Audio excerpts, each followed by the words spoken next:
कृष्ण जन्माष्टमी, जिसे कृष्णा जन्माष्टमी अथवा गोकुलाष्टमी, श्री कृष्ण जन्मोत्सव, श्री कृष्ण जयंती के रूप में भी जाना जाता है, एक वार्षिक हिंदू त्योहार है जो विष्णुजी के दशावतारों में से 8वें और 24 अवतारों में से 22वें अवतार भगवान श्री कृष्ण जी के जन्म के आनंदोत्सव के लिए मनाया जाता है।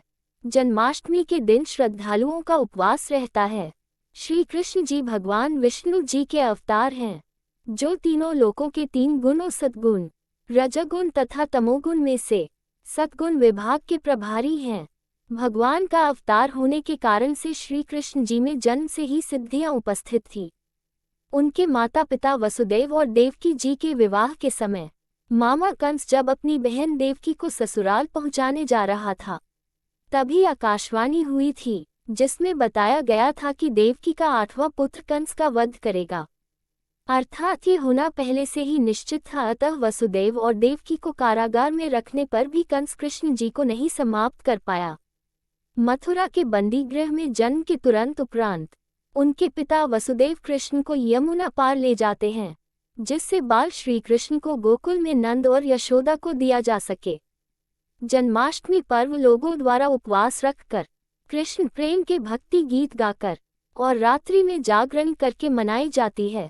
मध्यरात्रि के जन्म के उपरांत शिशु कृष्ण की मूर्तियों को धोया और पहनाया जाता है, फिर एक पालने में रखा जाता है। फिर भक्त भोजन और मिठाई बांटकर अपना उपवास पूरा करते हैं।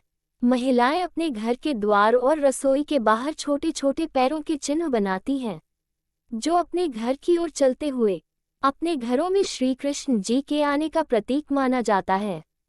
अपने पारंपरिक रीति रिवाजों द्वारा उत्तराखंड में जन्माष्टमी का उत्सव बड़े ही जोर शोर के साथ मनाया जाता है। केवल बड़ों के द्वारा ही नहीं बल्कि बच्चों द्वारा भी ये पर्व बड़े ही हर्ष और उल्लास के साथ मनाया जाता है। आज के दिन की शुरुआत सभी लोग सुबह स्नान करके नए कपड़े पहनकर करते हैं। परंपरा के अनुसार सभी लोग अपने से बड़ों के पैर छूकर आशीर्वाद प्राप्त करते हैं। उसके बाद पहले घर पर भगवान श्री कृष्ण की पूजा की जाती है और साथ अन्य देवी देवताओं की भी पूजा की जाती है।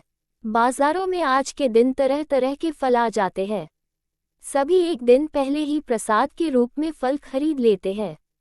महाराष्ट्र और भारत के अन्य पश्चिमी राज्यों में इस कृष्ण कथा को जन्माष्टमी पर एक सामुदायिक परंपरा के रूप में निभाया जाता है, जहां दही की हांडियों को ऊंचे डंडे से व किसी भवन के दूसरे तीसरे स्तर से लटकी हुई रस्सियों से ऊपर लटका दिया जाता है। वार्षिक परंपरा के अनुसार गोविंदा कहे जाने वाले युवाओं और लड़कों की टोलियां इन लटकते हुई हांडियों के चारों ओर नृत्य और गायन करते हुए जाती हैं, एक दूसरे के ऊपर चढ़ती हैं और सूच्याकार स्तंभ बनाती हैं, फिर बर्तन को तोड़ती हैं। गिराई गई सामग्री को प्रसाद के रूप में माना जाता है। यह एक सार्वजनिक क्रिया है, एक सामुदायिक कार्यक्रम के रूप में उत्साहित और स्वागत किया जाता है। गुजरात के द्वारिका में लोग, जहां श्री कृष्ण ने अपना राज्य स्थापित किया था, दही हांडी के समान एक परंपरा के साथ त्योहार मनाते हैं, जिसे माखन हांडी कहा जाता है। अन्य लोग मंदिरों में लोक नृत्य करते हैं, भजन गाते हैं। कृष्ण मंदिरों जैसे द्वारिकाधीश मंदिर व नाथद्वारा मंदिर जाते हैं। कच्छ मंडल के क्षेत्र में किसान अपनी बैलगाड़ियों को सजाते हैं और सामूहिक भजन गायन और नृत्य के साथ श्री कृष्ण जीवन से संबंधित प्रदर्शनी निकालते हैं।